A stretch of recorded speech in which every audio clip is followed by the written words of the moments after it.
Good morning everyone, my name is E.R. Kapil Mehta. देखिए, आज मैं 11 का थर्ड लेक्चर लेने वाला हूँ। और देखिए 11 का बेसिक मैथमेटिक्स का ये पोर्शन हमारा चल रहा है। अब देखिए, हम इंटीग्रेशन के बेसिक फार्मूले को हम क्या कर रहे हैं, डिस्कस कर रहे हैं। मैं लास्ट लेक्चर में आपको कुछ बेसिक एक फार्मूला डिस्कस किया था। तो जो फार्मूला क्या था, x raise to n dx equal to क्या था, x raise to n plus 1 divided by n plus 1। देखिए बेसिक फार्मूला क्या था हमारा, sorry 2 minutes, x raise to n dx equal to x raise to n plus 1 divided by n plus 1 plus c constant. अब देखिए इस फार्मूले में क्या बात की थी मैंने, फर्स्ट आइडेंटिफाई द वेरिएबल। पहले हमें किसे आइडेंटिफाई करना है, वेरिएबल को आइडेंटिफाई करना है। किसे आइडेंटिफाई करना है, वेरिएबल को। देन क्या होगा आपका, इंटीजर। अब देखिए कोई वेरिएबल है, उसका कोई इंटीजर फॉर्म, कौन सा फॉर्म है, इंटीजर फॉर्म। तो उस केस में हमें कौन सा फॉर्मूला यूज करना है, ये वाला। ठीक है, तो आपका इंटीजर क्या हो सकता है, -3 हो सकता है, -2 हो सकता है, 1 हो सकता है, 2 हो सकता है, 2020 हो सकता है, कोई भी इंटीजर वैल्यू हो सकती है। तो उस केस में ये फॉर्मूला यूज करना है। और इसका मोस्ट इंपॉर्टेंट थिंग क्या है, आपको कांस्टेंट एंड वेरिएबल आइडेंटिफाई करना है। फर्स्ट केस क्या है हमारा, कांस्टेंट कौन है, वेरिएबल कौन है, वो हमें क्या करना है, आइडेंटिफाई करना है। अब देखिए कल के जो मैंने फार्मूले पे आपको जो प्रैक्टिस करवाई है, देखिए अभी डिस्कस कर रहा हूं। कल जो मैं कुछ न्यूमेरिकल करवाए थे, सॉरी आपको न्यूमेरिकल बेसिक फार्मूले पे न्यूमेरिकल करवाए थे, वो आपको 12 का फर्स्ट चैप्टर से लेके अप टू 10th चैप्टर तक आपको वर्क होने वाला है। सीबीएसई लो या आरबीसी, सीबीएसई का कोर्स ले लो या आरबीसी का कोर्स ले लो, आपको कोई भी डेरिवेशन करना है, सिंपली कोई भी डेरिवेशन, उस केस में आपका बेसिक फार्मूला का यूज होने वाला ही है। तो इसलिए मैंने फार्मूले के बहुत सारे न्यूमेरिकल का क्या करवाए थे, मैंने प्रैक्टिस करवाए थे। और आपको 11 में भी इसका यूज होने वाला, 100% ऐसा कुछ नहीं 11 में इसका यूज नहीं होगा। 11 का आपका जो रिजिड डायनामिक्स बोल के चैप्टर है, रोटेशनल मोशन के अकॉर्डिंग रिजिड डायनामिक्स बोल के चैप्टर होते थे उस चैप्टर में ये फार्मूला भी वेरी वेरी इंपॉर्टेंट है, मोस्ट इंपॉर्टेंट फार्मूला ये है। जैसे फार्मूले में पहले फर्स्ट वर्क क्या करना है आपको, कि कांस्टेंट कौन है और वेरिएबल को आइडेंटिफाई करना है। ठीक है, देखिए आज मैं एक और न्यू फार्मूले के बारे में क्या करूंगा, डिस्कस करने वाला हूं। तो देखिए वो फार्मूला क्या है, e raise to ax dx। अब देखिए ये क्या x है, ठीक है, e raise to ax dx। अब देखिए इस फार्मूले में क्या इंपॉर्टेंट थिंग है, अब देखिए इस फार्मूले में फर्स्ट वेरिएबल कौन है, देखिए d के साथ कौन है, x। तो x क्या होगा आपका, वेरिएबल होगा। x क्या है, वेरिएबल। और a यहाँ पे क्या है बताइए मुझे, कांस्टेंट होगा। यहाँ पे a क्या है, कांस्टेंट है, x क्या है, वेरिएबल है। अब बोलिए sir e raise to x का क्या काम है, देखिए e रेज टू x क्या है, मैथमेटिकल इक्वेशन है। इसका जो ग्राफिकली रिप्रेजेंटेशन कैसा होगा, लाइक दैट, ऐसा कुछ ग्राफिकली रिप्रेजेंट है। अगर आपका e रेज टू a की वैल्यू क्या हो, a की वैल्यू लेस देन 0, मतलब a की वैल्यू नेगेटिव हो तो ग्राफ क्या आएगा, ऐसा ग्राफ आएगा। अगर आपका a की वैल्यू ग्रेटर देन 0, मतलब a क्या पॉजिटिव, उस केस में ग्राफ कौन सा आएगा, आपका ये ना आने वाला है। तो आपको कभी ऐसा लिखे e raise to minus ax, इसका मीनिंग क्या है, आपका ग्राफ कैसा है, लाइक दैट, सॉरी ये का x एक्सिस होगा और सिंपली कैसा मूव ऑन करेगा, ऐसा सिंपली, कहीं नहीं क्या आपका इसका इंड अप होगा, मिड नहीं होगा, ऐसा ग्राफ होगा इसका। तो ये e रेज टू x जो मैथमेटिकल इक्वेशन है, मैथमेटिकल फंक्शन है, उसका ग्राफिकली रिप्रेजेंटेशन क्या होगा, ये वाला होने वाला है। तो मुझे क्या करना पड़ेगा बताइए, इसका जो एरिया होगा, जो वॉल्यूम एरिया जो की बात करें, हमें क्या करना है, ये एरिया फाइंड आउट करना है। तो मुझे बताइए e रेज टू x ऐसा कोई फंक्शन है, ऐसा कोई डायरेक्ट फार्मूला है कि बताइए इसका एरिया कितना, बता दीजिए मुझे। नो, हमें ऐसा कोई डायरेक्टली फार्मूला मिलने वाला नहीं है। तो हमें किस तरफ जाना है, इंटीग्रेशन की ओर मूव ऑन करना पड़ेगा। हमें इंटीग्रेशन को कॉल करना पड़ेगा, हमको इंटीग्रेशन को बोलना, आओ भैया आ जाओ, हमारा काम कर लो, सिंपल सा। तो ऐसा कुछ केस हो, e raise to exponential function कहते हैं, कौन सा फंक्शन कहते हैं, इसे कौन सा फंक्शन कहते हैं हम, एक्सपोनेंशियल फंक्शन कहते हैं। कौन सा, एक्सपोनेंशियल। तो देखिए ऐसा कुछ एक्सपोनेंशियल फंक्शन हो, उसका फार्मूला क्या होगा, देखिए उसका फार्मूला है e raise to x divided by क्या होगा, a प्लस c होगा। क्या करना है हमें, सेम जो e raise to x function है एज इट इज वैसा रखना है, और जो कांस्टेंट टर्म होगी उसे क्या करना है, डिनोमिनेटर में पुट अप करना है। तो ये क्या होगा, इसका बेसिक फार्मूला होगा किसका, इंटीग्रेशन का। पॉइंट क्लियर, समझ में आ रहा है मैं क्या कह रहा हूं आपको। देखिए कंसेप्ट को समझना बहुत जरूरी है, आपको कंसेप्ट अंडरस्टैंड होगी तो आपका काम बहुत ही सिंपल हो जाएगा। ठीक है, मैंने देखिए आपको मैं क्या कह रहा हूं, मैंने पहले फर्स्ट चैप्टर में मैथमेटिकल फंक्शन को डिस्कस किया था। तो मैथमेटिकल फंक्शन में क्या बात की है, कोई मैथमेटिकल इक्वेशन है उसका कोई ना कोई ग्राफिकल रिप्रेजेंटेशन होगा। अगर वो जो ग्राफिकली रिप्रेजेंटेशन क्या है वो इरेगुलर शेप में बॉडी है, लेकिन इसका रेगुलर शेप नहीं। ठीक है, कोई इरेगुलर शेप में बॉडी होगा तो उसका क्या करना है, एरिया फाइंड करना पड़ सकता है, वॉल्यूम फाइंड करना पड़ सकता है, या उसकी लेंथ फाइंड करनी पड़ सकती है। तो उस केस में किसका यूज करूंगा, इंटीग्रेशन का यूज करूंगा। किसका यूज करूंगा मैं, सिंपली इंटीग्रेशन का यूज करूंगा। तो हमारा फर्स्ट फंक्शन है उसका मैंने बेसिक, तो लिखिए जो सेकंड फार्मूला है कौन सा है, integration of e raise to ax dx। लिखिए सेकंड हेडिंग, क्लियर है। हाँ, अब देखिए इसकी कुछ न्यूमेरिकल में प्रैक्टिस कराऊंगा। बहुत ही इंपॉर्टेंट फैक्टर ध्यान रखना, आपका जो 12th का न्यूक्लियर फिजिक्स बोल के चैप्टर है उस चैप्टर में इस इंटीग्रेशन का बहुत ही वेरी वेरी इंपॉर्टेंट है। वहां पे वो 3 या 4 टाइम्स हमने क्या किया, इस फार्मूले का यूज किया है। देखिए मैं वापस कह रहा हूं आपको, मैं इंटीग्रेशन जितने फार्मूले पढ़ाऊंगा वो आपको कहीं ना कहीं फिजिक्स में इसका यूजफुल है। मैं आपको फार्मूले पढ़ा रहा हूँ, आपको एक्स्ट्रा कोई काम नहीं करवा रहा हूँ, ध्यान रखना। ठीक है, तो देखिए फर्स्ट प्रैक्टिस करता हूं मैं, e raise to 3x dx। तो मुझे बताइए यहाँ पे वेरिएबल कौन है, d के साथ कौन है, x। तो x क्या हो जाएगा, वेरिएबल, और x क्या होगा यहाँ पे, वेरिएबल होगा। फर्स्ट वेरिएबल आइडेंटिफाई कीजिए। 3 क्या पे होगा, यहाँ पे कांस्टेंट होगा। 3 क्या होगा आपका, कांस्टेंट होगा। तो उसको देखिए फार्मूला क्या है, same e raise to 3x, constant क्या होगा 3 प्लस c, कांस्टेंट है। ठीक है, c देखेंगे बाद में। देखिए एक और प्रैक्टिस कीजिए, एग्जांपल फर्स्ट सेकंड कीजिए, e raise to minus 2x dx। तो मुझे देखिए a की वैल्यू यहाँ पे क्या, x क्या है वेरिएबल, और a की वैल्यू क्या है -2। पॉजिटिव होना चाहिए या नेगेटिव, मुझे कुछ लेना देना नहीं है, सिर्फ -2 यहाँ पे क्या है, कांस्टेंट है। तो क्या करूं मैं, e raise to minus 2x, constant क्या -2 प्लस c।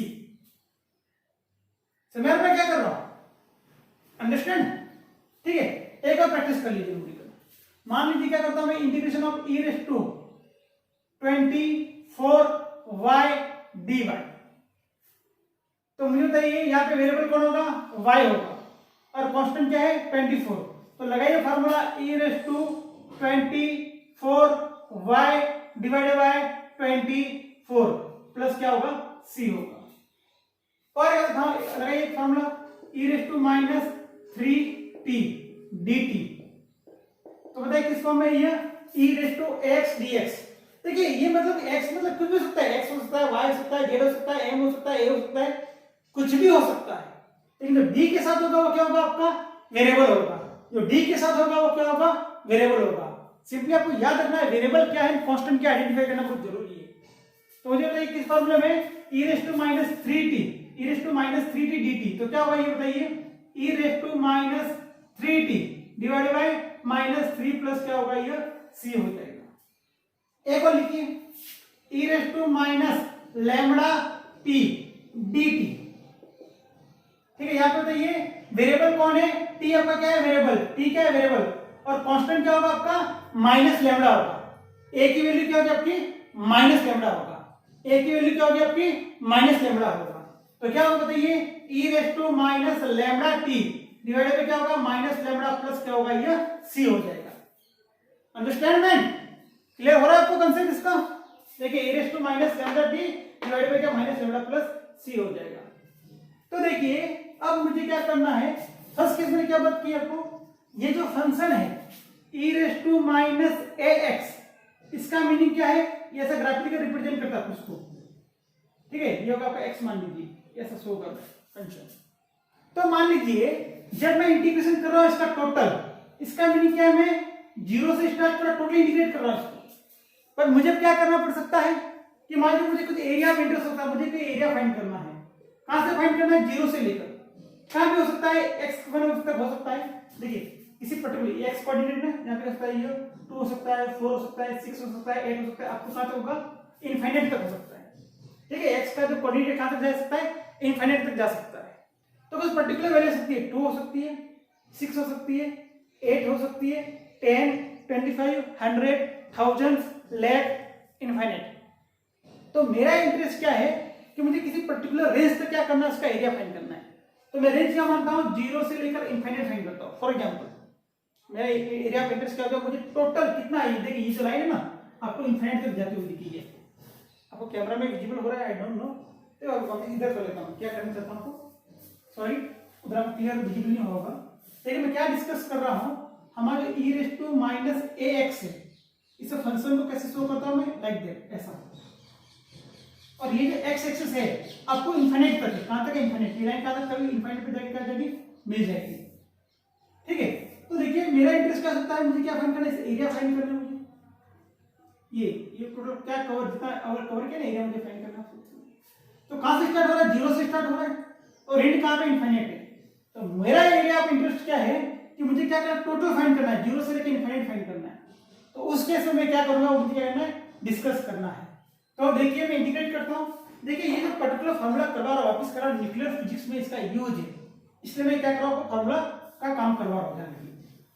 तो देखिए आपको सॉल्व करना है e raise to minus ax 0 to infinity dx। तो आपको दिमाग में याद रखना है e रेज़ टू 0 कितना होता है, 1 होता है। आपको ध्यान रखना, वैल्यू ध्यान रखिए, e रेज़ टू 0 कितना होता है, 1। e raise to minus infinity कितना होता है, 0 होता है। ठीक है, तो देखिए पहले फार्मूला लगाएंगे हम, e raise to minus ax, constant क्या है, माइनस a। क्या करूंगा, अपर लिमिट क्या है, इंफिनिटी, लोअर लिमिट क्या है, 0। अब देखिए जो कांस्टेंट टर्म है उसको क्या करूंगा, ब्रैकेट से बाहर निकाल दूं, माइनस a। तो क्या होगा, ये e raise to minus ax, upper limit infinity, lower limit 0। Value put कीजिए। देखिए ये वैल्यू किसकी है, x की वैल्यू, ध्यान रखिए ये x की वैल्यू है, ये किसकी वैल्यू है, x की वैल्यू है। ठीक है, ये किसकी वैल्यू है, x equal to 0, x equal to infinity. आप लिखिए ना लिखिए कुछ फर्क नहीं है, ये जो वैल्यू होती है ना लिमिट की, वो वेरिएबल की वैल्यू होती है, ध्यान रखना।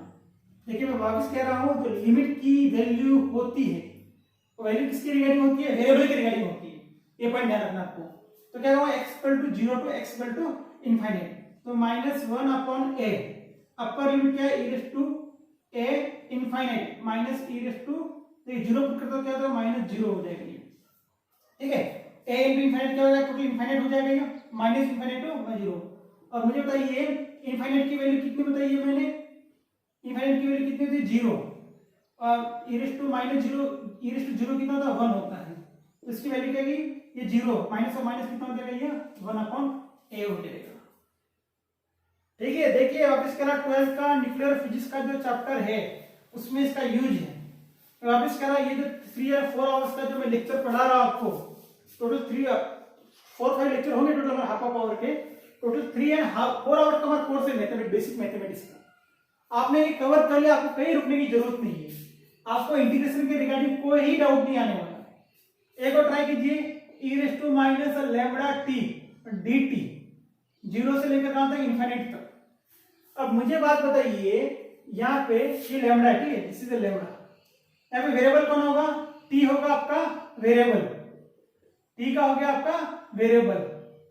और what about the lambda, lambda क्या होगा आपका, कांस्टेंट होगा, लैम्बडा क्या होगा, कांस्टेंट होगा। तो लगाइए फार्मूला, देखिए यहाँ पे सॉल्व करता हूं मैं आगे, e raise to minus lambda t divided by minus lambda, upper limit क्या है भैया, इनफाइनाइट, लोअर क्या है, 0। अब देखिए क्या करूंगा, माइनस लैम्बडा को क्या करता हूं मैं, कॉमन निकाल देता हूं, तो अपर लिमिट पुट करता हूं, क्या हो जाएगा, माइनस इनफाइनाइट, t की वैल्यू क्या करता हूं मैं, इनफाइनाइट, तो क्या होगा, e raise to minus infinite, e raise to 0। अब बताइए मैंने क्या बात की थी, e रेज़ टू इनफाइनाइट की वैल्यू कितनी होती है, 0, e रेज़ टू 0 कितना होता है, 1, इसकी वैल्यू क्या आएगी, 1 अपॉन लैम्बडा। तो देखिए वेरी वेरी इंपॉर्टेंट फार्मूला है इंटीग्रेशन का, वेरी इंपॉर्टेंट ये फार्मूला है। पॉइंट क्लियर है भैया, कंसेप्ट समझ में आ रहा है। देखिए मैं नंबर ऑफ न्यूमेरिकल आपको प्रैक्टिस करवाया, आपको टेंशन लेने की कोई बात नहीं, ऐसा नहीं कि मैं सिर्फ आपको फार्मूला लिखवा के दे रहा हूं और काम खत्म कर रहा हूं। आपको मैं हर एक फार्मूले पे 5-6 न्यूमेरिकल क्या करवाया, मैंने प्रैक्टिस करवाई है।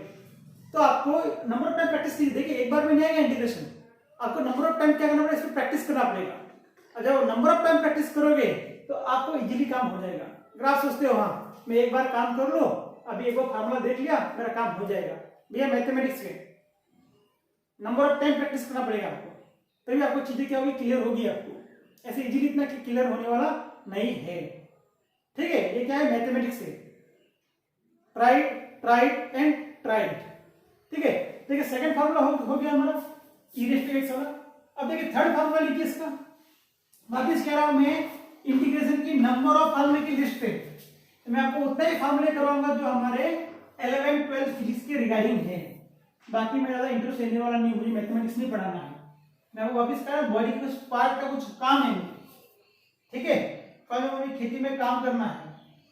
ठीक है, मेरे हाथ पैर मजबूत होने चाहिए, प्रॉपर्ली वर्क करना होना चाहिए, उसमें इंटरेस्ट रखूंगा। मुझे बाकी लेने देना नहीं, कितना सुनाई देता है ना नहीं सुनाई देता है, थोड़ा विजुअलाइज होना चाहिए और अपने हाथ पैर में ताकत होनी चाहिए, तो मैं इजीली वर्क कर पाऊंगा। तो वैसे ही मेरा फिजिक्स का काम करने के लिए बेसिक फार्मूले का यूज है, मुझे उतना काम मेरा हो गया बस। बाद में इतना ज्यादा नहीं सोचूंगा फिर कितना नंबर ऑफ लिस्ट 25 फार्मूले की लिस्ट है, मुझे सिर्फ 4-5 फार्मूले ही करवाए सर ने। ये सिर्फ फिजिक्स के रिगार्डिंग में आपको टीच कर रहा हूँ, ये आपको दिमाग में होना चाहिए। तो देखिए नेक्स्ट फार्मूला लिखिए, थर्ड फार्मूला लिखिए, साइन ax dx। मुझे बताइए साइन क्या है, मैंने बात की देखो मैथमेटिकल क्या है, फंक्शन है। साइन का मीनिंग क्या होता है, लाइक दैट, ये कहां तक अप टू इनफाइनाइट तक। देखिए कैसा आएगा, ऐसा इनफाइनाइट तक काम होता रहेगा, और इनफाइनाइट तक क्या करेगा, मूव ऑन करेगा। तो ये फंक्शन क्या है, साइन ax है। अब मुझे बताइए यहाँ पे d के साथ कौन है, x क्या होगा, वेरिएबल। अब मुझे बताइए a क्या है, यहाँ पे कांस्टेंट होगा, a क्या होगा आपका, कांस्टेंट होगा। तो इसका फार्मूला देखिए, minus cos ax divided by क्या होगा, a होगा। Minus cos ax divided by क्या होगा, a होगा। Minus cos ax divided by क्या होगा, a होगा। तो देखिए डायरेक्ट प्रैक्टिस कराता हूं मैं आपको। फर्स्ट प्रैक्टिस लिखिए, साइन x dx। तो मुझे बताइए x क्या होगा, यहाँ पे वेरिएबल होगा, d के साथ कौन है, x क्या होगा, वेरिएबल। तो बताइए माइनस कॉस x, कांस्टेंट क्या है 1, मतलब क्या होगा, माइनस कॉस x। अब लिखिए साइन 40 dt। तो मुझे d के साथ कौन है भैया, t, तो t क्या होगा, variable, minus cos 4t divide by क्या होगा, 4 होगा। ये क्या होगा, 4 होगा। एक और प्रैक्टिस कीजिए, साइन 8y dy। तो मुझे तो ये d के साथ, तो देखिए मैं अलग अलग फॉर्म में क्यों लिख रहा हूँ, यहाँ dx लिया है, यहाँ पे t लिया, y लिया, कुछ भी ले सकता हूँ, मैंने कहा था आपको वेरिएबल कुछ भी हो सकता है। ऐसा नहीं कि यहाँ पे x लगा तो हर समय x पे काम करेंगे। आपको ये दिमाग में जो कंफ्यूजन वो क्लियर करा सकता हूँ। बहुत से स्टूडेंट का क्या मान लीजिए, मैंने क्या फार्मूला क्या कैसा होता है इंटीग्रेशन में, साइन x dx, तो माइनस कॉस x। एकदम ऐसा आ गया, साइन t का ऐसा होता है, साइन t dt, तो हो गया, फिर जुड़ गया हमारे, वहां पे x था, यहाँ पे t आ गया। कुछ लेना देना नहीं है, सिर्फ हमें किसका लेना देना है, वेरिएबल। ये क्या है, साइन है, हमें इतना पता होना चाहिए। ये कौन सा फंक्शन है, साइन फंक्शन है। इसके साथ x हो, y हो, z हो, a हो, m हो, मुझे कुछ लेना देना नहीं। वेरिएबल कुछ भी हो सकता है ना, मैं कुछ भी डिसाइड कर सकता हूँ वेरिएबल। तो सिर्फ मुझे किससे लेना देना है, इसे साइन फंक्शन से लेना देना है। ये मैथमेटिकल फंक्शन कौन सा है, साइन। ठीक है, तो देखिए यहाँ पे क्या होगा, y क्या होगा आपका, वेरिएबल होगा, तो क्या होगा, minus cos 8y divided by क्या होगा, 8 होगा। ये क्लियर है चीजें। एक लास्ट और ले लीजिए, क्या करता हूं मैं, साइन 2 थीटा डी थीटा, तो इसका होगा minus cos 2 theta divided by क्या होगा, 2 होगा। चीजें क्लियर है, पॉइंट क्लियर है क्या, ठीक है। तो इसके ये हो गया विदाउट लिमिट के। मैं कुछ लिमिट के आपको क्या करूंगा, इसको प्रैक्टिस कराऊंगा, साथ साथ कीजिए काम, ठीक है, साथ साथ काम कीजिए, प्रैक्टिस कीजिए, नंबर ऑफ टाइम प्रैक्टिस कीजिए, तभी आपका काम क्या होगा, इजी होगा। अदरवाइज आपको मैथमेटिक्स का ये काम बहुत ही टफ हो जाएगा इसके नाम। अभी लॉकडाउन का टाइम है, नंबर ऑफ टाइम प्रैक्टिस कीजिए। जैसे मैं तो 11th स्पेशली कुछ 12th के स्टूडेंट हो गए, ये वीडियो देख सकते हैं, तो नंबर ऑफ टाइम प्रैक्टिस कीजिए। अभी जितनी प्रैक्टिस करोगे उतना काम फिजिक्स में आपका क्या होगा, इजीली होता हुआ जाएगा, ध्यान रखना है, ठीक है। अब देखिए इसका लिमिट का कुछ फॉर्मूले में प्रैक्टिस कराऊंगा, ठीक है। ठीक है, मैं क्या करता हूं, 0 से लेकर 2 पाई की वैल्यू रखता हूं और साइन थीटा डी थीटा करवाता हूं। हमें क्या पता है साइन थीटा का इंटीग्रेशन क्या होता है, देखिए यहाँ पे कांस्टेंट क्या है 1 है, तो क्या होगा minus cos theta, upper limit के देखिए थीटा इक्वल टू लिखिए, theta equal to 0 to theta equal to 2 pi. वापस कह रहा हूं यहाँ पे थीटा मेंशन है या नहीं, डी के का साथ कौन है थीटा, थीटा जो वेरिएबल होगा वही यहाँ पे होगा, theta equal to 0 to 2 pi. तो देखिए अपर लिमिट क्या है theta equal to 0, upper limit क्या है 2 पाई। अब देखिए जो माइनस टर्म है इसे क्या करता हूं मैं कॉमन निकाल लेता हूं, माइनस क्या करता हूं मैं बाहर निकाल लेता हूं, फिर ऐसे लिखता हूं। ऐसा क्यों करूंगा मेरा काम इजी हो जाएगा, मेरे काम क्या हो जाएगा इजीली काम हो जाएगा, दूसरा कुछ लेना देना नहीं है।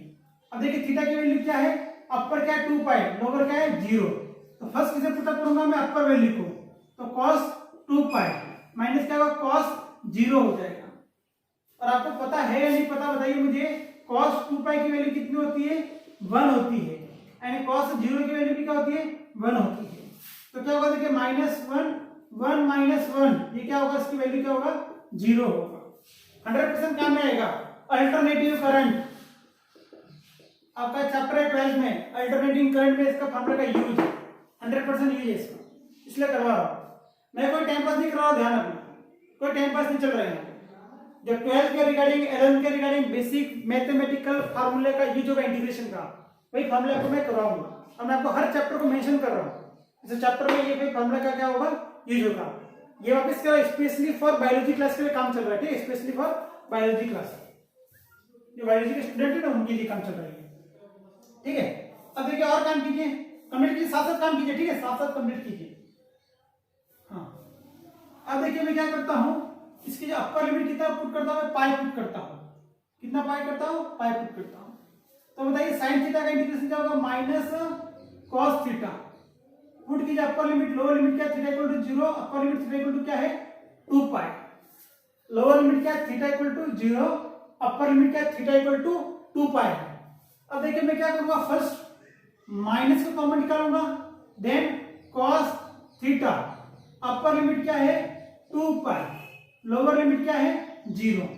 काम कीजिए cos की वैल्यू क्या रखूंगा, सॉरी पाई, लिमिट क्या है पाई, cos पाई माइनस cos क्या होगा 0। अब देखिए cos पाई की वैल्यू क्या होती है, cos पाई होता है -1 एंड cos 0 क्या होता है 1। तो देखिए क्या होगा ये -1 -1 -1, तो क्या होगा ये माइनस ऑफ माइनस क्या होगा -2, आंसर क्या आएगा इसका +2 आंसर आएगा इसका। क्लियर पॉइंट, देखिए ये पॉइंट क्लियर आपको समझ में आ रहा है, चीजें क्या कर रहा हूं मैं, कंसेप्ट क्लियर है भैया, ठीक है। तो आपको मैं एक और न्यूमेरिकल कराता हूं, इंपॉर्टेंट है, ठीक है, अल्टरनेटिंग करंट में आपका इसका यूज होगा। आपका 12 क्लास का जो अल्टरनेटिव करंट का चैप्टर है, ठीक है, उसका इंपॉर्टेंट क्वेश्चन हर साल आता है, उसमें एक इंपॉर्टेंट डेरिवेशन है, देखिए थीटा, इसको छोड़ दीजिए, sine square theta d theta, theta equal to क्या है 0 टू 2 पाई रखता हूं मैं। अब देखिए मैंने जो फॉर्मूला डिराइव किया है वो किसका डिराइव किया मैंने, साइन एक्स या सिंपली साइन एक्स का फॉर्मूला डिराइव किया मैंने, तो क्या आएगा minus cos X divide by A. देखिए ए कुछ भी हो सकता है, 1 हो सकता है, 2 हो सकता है, 3 हो सकता है, कोई भी वैल्यू हो सकती है कांस्टेंट की वैल्यू, ठीक है।